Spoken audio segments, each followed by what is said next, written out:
La guerre est passée d'un échec militaire à un chaos psychologique total pour la Russie. Les habitants du Kraï de Krasnodar ont été réveillés cette nuit par l'alerte la plus terrifiante jamais entendue. Les sirènes exhortaient tout le monde à prendre de la nourriture et à avaler leurs comprimés anti-radiation. Alors que la panique éclatait dans toute la ville, la situation a rapidement dégénéré en véritable chaos. Plus de 150 drones ukrainiens ont attaqué des bases militaires russes stratégiques, tandis que la défense aérienne russe était hors de contrôle. Je ne plaisante pas, vous avez bien entendu. Alors que les drones ukrainiens envahissaient le ciel russe, des missiles de défense aérienne égarés ont été filmés en train de frapper des appartements et des civils russes. Cette incompétence militaire a coûté cher à la Russie. Alors que la défense aérienne échouait, les drones ukrainiens ont réussi à détruire certains des avions les plus précieux de la Russie. Poutine est maintenant impuissant à arrêter tout type de révolte parce que son armée n'est même pas capable de protéger ses propres citoyens. Commençons par le début. Qu'empêchait les citoyens russes de dormir toute la nuit? Réponse: les drones ukrainiens. Plus de 150 drones RNC se dirigeaient vers des installations stratégiques et des bases militaires russes dans la péninsule de Crimée et sur la côte de la mer Noire. Bonne nouvelle, les défenses aériennes russes ont été activées pour repousser l'attaque. Mais la mauvaise nouvelle, c'est qu'elle semblait un peu hors de contrôle. Regardez par vous-même.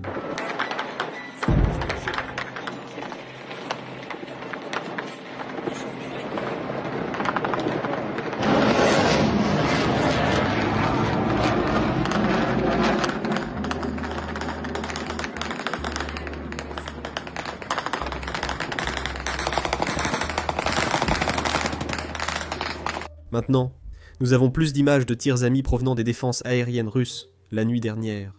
Mais avant d'en parler, nous devons voir ce qu'a utilisé l'Ukraine pour essentiellement arrêter cette attaque. Parce que cette fois, il ne s'agissait pas seulement de drones et de missiles.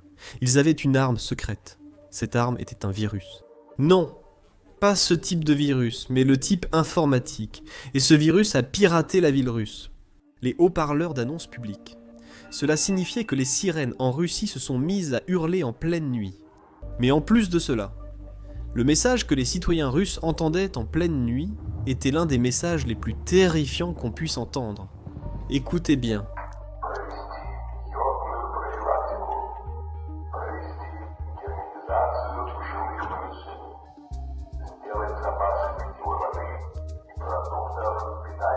Les sirènes ont longtemps retenti, demandant aux citoyens de rassembler nourriture, affaires et pilules anti-radiation.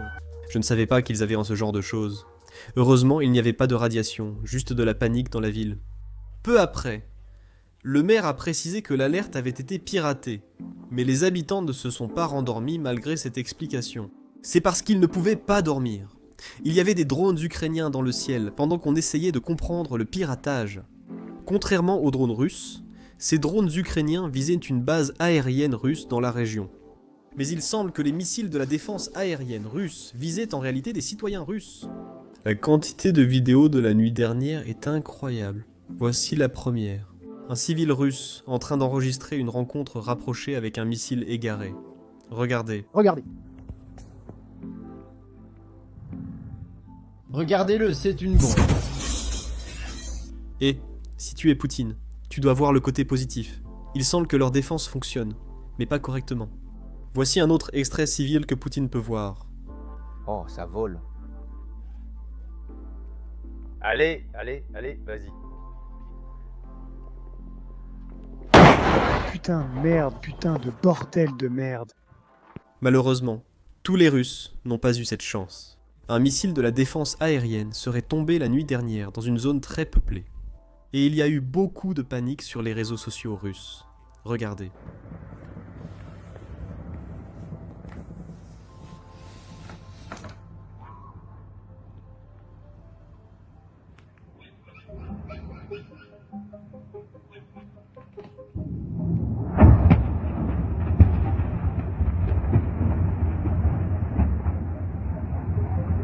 Comme je l'ai dit, la zone étant très peuplée, nous avons un autre angle de l'impact, le voici.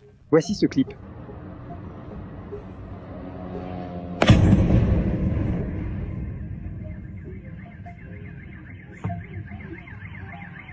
Cela montre que la Russie devrait investir dans de vraies défenses aériennes, plutôt que tout mettre dans la chair à canon au front. Encore une fois, ces deux politiques montrent que les dirigeants russes ne se soucient pas des citoyens russes. Maintenant, alors que j'enregistre ceci lundi soir, nous n'avons pas beaucoup d'informations sur les dégâts causés par ce missile. Mais encore une fois, je suppose que la Russie ne va jamais rendre publiques ses propres erreurs. Mais j'espère que personne n'a été blessé ou pire. Malheureusement pour Poutine, cependant, il n'y avait pas que les missiles russes qui faisaient des dégâts. Les drones ukrainiens auraient aussi atteint leur cible, visant une base aérienne russe de la région. Merde.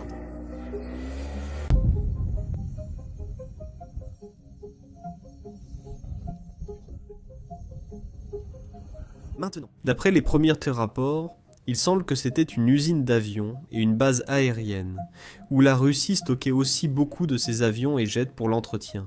C'était donc clairement une cible très précieuse à attaquer. Maintenant, selon les habitants russes de la région, ils ont entendu environ 20 explosions tout au long de la nuit. Et selon certaines publications, il semble que certaines explosions étaient si fortes que les gens pouvaient sentir leurs bâtiments ou leurs fenêtres trembler à cause de l'explosion. Bien sûr, cela ne signifie pas nécessairement que tous les drones ukrainiens ont touché leur cible, contrairement à ce qu'affirme la Russie. Je pense que certains drones ont été détruits par leur défense aérienne, ce qui a aussi provoqué des explosions. Mais il semble que certains drones aient réussi à passer, et qu'ils aient en fait touché un avion très précieux que la Russie avait simplement laissé à l'air libre. Il semble qu'ils n'aient tiré aucune leçon de Spiderweb, donc maintenant, on a droit à Spiderweb 20, mais simplement à une échelle plus réduite. Voici l'extrait de l'impact que vous venez de voir. Devinez quoi? Après le succès de leur attaque, l'Ukraine est revenue une seconde fois. Voici le clip du double impact. Ouais, l'avion était complètement foutu. Merde. Il semble que c'était l'un des avions à laser aéroporté A-60 de la Russie qui a été détruit. Maintenant, la partie la plus folle de tout ça, c'est que la Russie n'en possède que 2. Et ils viennent tous les deux de l'Union soviétique à cause de tout l'arsenal d'armes que la Russie a hérité. Maintenant, on ne sait pas vraiment à quel point il était efficace, parce que la Russie ne les a pas utilisés dans cette guerre, ou je suppose dans aucune autre guerre. C'est une de ces armes exotiques que la Russie a vantées sans jamais vraiment les utiliser. Cet avion doit transporter et tester de puissants lasers pour aveugler ou détruire les capteurs de satellites, avions, missiles et drones. Si cela marche, je suppose que le même laser utilisé pour détruire des capteurs peut aussi servir à endommager ou détruire des cibles. Mais cela reste théorique. On ignore si la Russie l'a déjà utilisé. Pour Poutine, cette perte semble donc sans importance. Parce qu'au final, s'il ne peut pas l'utiliser pour détruire des appartements ukrainiens, cela ne lui importe peu. Mais en parlant de crimes de guerre, il semble même que les propagandistes pro-russes se rendent compte de l'erreur que fait Poutine en s'en prenant aux civils ukrainiens. Nous voyons chaque nuit des missiles et drones russes frapper des immeubles, des centres commerciaux et d'autres lieux. Ce partisan de l'armée rappelle en réalité un point que Poutine doit garder à l'esprit. Tous les Ukrainiens qui perdent des proches à cause d'une guerre qu'il a déclenchée, à cause des crimes de guerre qu'il commet, chaque nuit, ils n'oublieront jamais ce que fait la Russie. Même en cas de paix entre l'Ukraine et la Russie, la relation entre les Ukrainiens et les Russes ne sera plus jamais la même. Parce que les gens n'oublient pas quand ils perdent des proches. Regardez ce que ce type disait. Je souligne que cette personne soutenait l'invasion au départ, et maintenant elle s'y oppose d'une certaine façon. Écoutez bien. Revenons en arrière dans la situation. Il est impossible de revenir en arrière dans la situation. Je pense que même si la paix est conclue, cette paix sous cette forme. Les Ukrainiens les plus actifs, y compris d'anciens combattants, rejoindront des sociétés militaires privées et lutteront contre la Russie à l'étranger. Même sans affrontement sur cette ligne, ces personnes verront toujours la lutte contre la Russie comme leur mission de vie. Mais ces personnes... Et vous ne les en dissuaderez pas. Donc, c'est déjà le cas pour au moins une partie de la population ukrainienne, surtout ceux qui ont perdu des proches, Des êtres chers. sera une vendetta personnelle. Je veux dire, c'est déjà tellement... Il faut comprendre que le monde sera complètement différent, pas le même qu'avant. Cela, il n'y aura pas de retour en arrière. C'était une chose très importante et presque Une erreur irréparable. C'était avant, c'est-à-dire qu'il n'y avait rien de semblable à l'époque précédente. Toute cette opération avait une chance de se réaliser, mais seulement si elle s'était déroulée comme elle était prévue à l'origine. Sous la forme d'une opération spéciale, C'est tout, cette opération était spéciale. Comme au Kazakhstan en janvier 2022. eh bien oui, par exemple, je pense qu'un exemple a été donné. Ou, comme en Tchécoslovaquie en 68, D'accord, à son époque. Eh bien, comme... Maintenant, j'espère vraiment que Poutine se rend compte de l'erreur qu'il est en train de commettre ici. Parce que même si cette guerre ne s'arrête pas à cause de cet accord de paix dont tout le monde parle, j'espère vraiment que Poutine arrêtera de tuer des citoyens ukrainiens, car ces personnes ne sont pas en première ligne. Donc, il n'est tout simplement pas logique que les frappes de drones russes et les frappes de missiles russes visent simplement des innocents. L'un des problèmes de réaliser ce type de vidéo, montrant de nombreuses frappes de drones, même sans blessés humains ou soldats russes visibles. YouTube démonétise ou limite souvent nos vidéos. En fait, la semaine dernière, 4 de nos vidéos de guerre ont été démonétisées. Selon YouTube, montrer des frappes de drones ou même des images du front n'est pas adapté aux annonceurs, et c'est pourquoi les vidéos sont restreintes. Mais c'est la réalité de la guerre moderne.